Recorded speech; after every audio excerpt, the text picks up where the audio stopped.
Calling up Stoll. Thank you very much, Dan, fellow Toastmasters, Madam Toastmaster.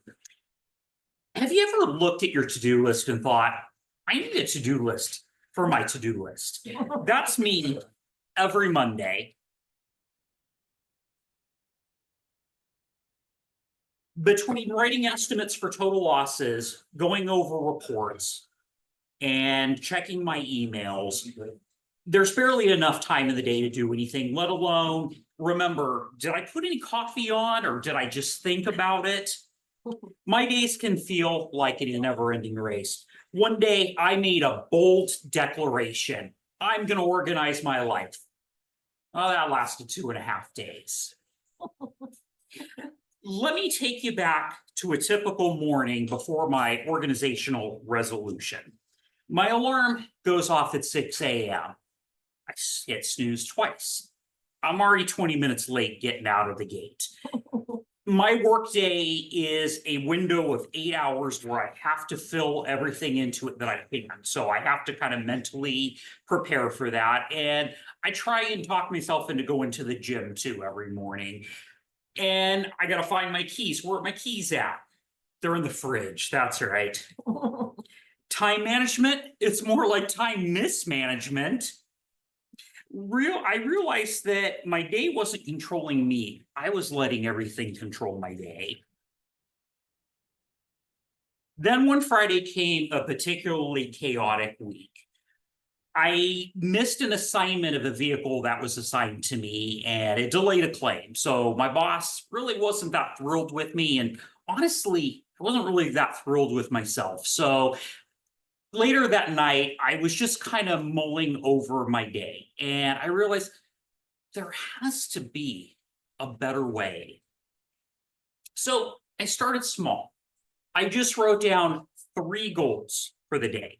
Not 10, not 20, just 3. I used to think I needed a complicated system, but really is what I needed was just clarity. The next day, I focused on those 3 tasks. And I realized by the end of the day, I actually felt pretty productive. From there, I created what I call the Organize My Life system. 1, plan the day before. Before I go to bed, I try and come up with 3 things to focus on the next particular day. Time block, set away chunks of time for certain things, checking emails, writing estimates, whatever you need to do. Protect the mornings. That's my focus time. That's where I can really get most of my deep work done. Then review weekly. I kind of try and look every Friday, what's working, what isn't working. And here's the key. I stopped trying to manage time. You can't manage time. The day moves whether you want it to or not, but you can manage your attention. When I give my time to what truly matters, the chaos tends to quiet down. Don't get me wrong, I'm still human. There are days where I fall off the schedule when time blocking turns into a time black hole. But now, instead of beating myself up, I just reset, move forward, because progress is better than perfection. And this isn't just about work. Better time management has helped me show up more for my family. I have 2 older sons, and time moves quicker than them getting out the door every morning. I don't want to miss those moments. When I'm organized, I can be fully present, not thinking about reports, but actually just being there. And that, my friends, is the real reward of organizing your life. So if you ever feel like your days feel like mine did, chaotic, scattered, running on luck and caffeine, remember this. You don't need a perfect plan. You just need a starting point. Write down your top three, take control of your attention, and give yourself permission to start again. Because when you organize your time, you don't just organize your life, you reclaim it. Madam Toastmaster.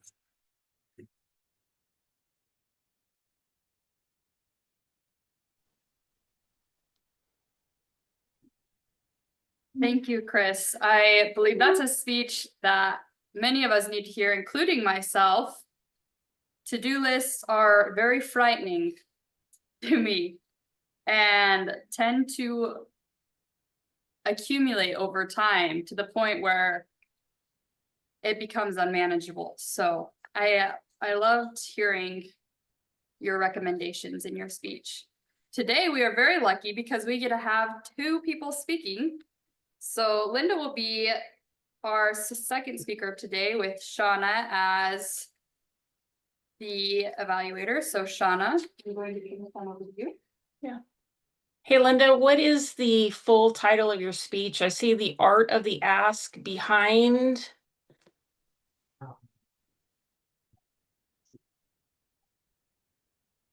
I can't hear you. I got no arrows on my copy of the agenda, so it's out of frame.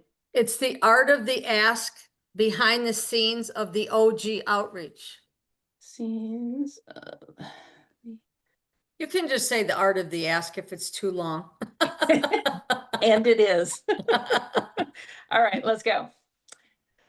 Our next speaker, Linda Day Harrison, is the founder of thebrokerlist.com, a national online community for commercial real estate professionals. Recently, she organized a major panel at the CREI Summit in Palm Desert called the OG Outreach: Why Blogs and Newsletters Still Rule. Tonight, she will share how she turned the idea into one of the most talked about sessions at the conference. Her speech is titled The Art of the Ask, Behind the Scenes of the OG Outreach. Linda Day Harrison, The Art of the Ask, The Art of the Ask, Linda Day Harrison. Thank you, Shauna.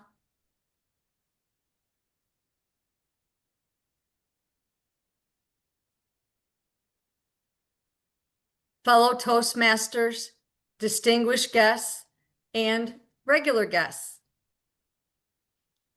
Have you ever had a great idea and had no idea how to make it happen? Well, that happened to me. I got a call about a year ago. Linda, we'd like you to do a panel for the CREI Summit in Palm Desert, California. At first, I thought, wow, this is great. This is going to be so easy and I will be able to take care of this, no problem. But this wasn't just any panel. This was going to be me organizing the OGs, identifying who those OGs would be, and putting something together that was going to be very relevant, very popular, and something that people wanted to attend. So the pressure was on. But coming up with the idea was just the start. The real challenge was finding the right OGs, putting it together, and getting them to agree to do it. So for my process, I had to think, how was I going to attack this? I went carefully through a list of certain people that I knew, what they would offer to the audience. How could that be relevant today? Right now, things are about TikTok and algorithms and all these other social media trends. But the reality was we wanted people to walk away from that meeting with something tangible, something that would really be life-changing for them and really help them. So I had to propose and go to individual people and get them to agree to be on the panel. It was a lot of pressure. I thought, wow, I have to get them to understand the importance of this and believe in this and understand what I was trying to visualize for this activity and for the audience. It was going to be a 1.5 hour presentation with the panel. And that to me was daunting in itself. Being a Toastmaster, it was rather frightening. I thought, okay, an hour and a half, that's a long time for a room full of people. And to keep them entertained and make sure they walk out with something. And I had to be sure that the people I invited were going to have the same passion or feeling that I did about this opportunity. So I put together personalized letters to several people identified as fitting perfectly into the thought, because the thought was to find people who could talk about two subjects. One is blogging, two is doing professional newsletters. So what I did is I thought in my mind, if I could get 50% of the panel to be experts in newsletters and 50% of the panel to be experts in blogging, that would be a really good mix for the panel, which is how I attacked it. I then had to present that to the panel, and I was really nervous. I really was, because I thought these are like really prominent people. I'm trying to convince them to do this. They could easily say no. They need to travel. They have to fly there. They have to pay for their own ticket. Very expensive proposition. Nothing was being offered to them other than to be on the panel. The first thing was to reach out to them, which I did. Once I secured the people that I was going to include on the panel, I then had to have a conference call with them, which again was frightening. I thought, how am I going to control this call? These are powerful people with their own ideas. My process was to dig down deep into what their passion was, and it worked. I presented to them what their expertise was and how I believed what they were experts in was so relevant today. Newsletters, so relevant. It's about relationships. It's about educating people. It's about being a thought leader. Blogging, it's not just a social media post that disappears in 5 seconds. It's something that's going to last a long time. So I dug down deep and explained to them that them being experts in those areas would be so important. We then had to have a couple of more sessions where we talked about the presentation. And of course, again, it was very frightening for me. I had to put all of this together, create a beautiful timeline of what it was going to look like, what each of us were going to do, how we were going to do it, and what was going to make our presentation different. So what we wound up doing was making it us giving them somewhat of a presentation at the beginning, but creating more of an engagement exercise towards the end of the presentation, which we call the workshop. And that really was a good fit for this group because they were actually asked to teach people one-on-one their expertise within these workshops. And it went off very well. So I think my message and my lesson in all of this is that when you're putting together a proposal to people about doing something with you that is not easy to get them to do, make sure you're connecting exactly with what would move them or make them have the passion to want to do it. And let them know that you're trying to celebrate them and their expertise and what they do so that you can bring your vision to life. People don't buy into plans, they buy into passion. So when you can match the passion with their purpose, I think you will always hear a yes. Thank you.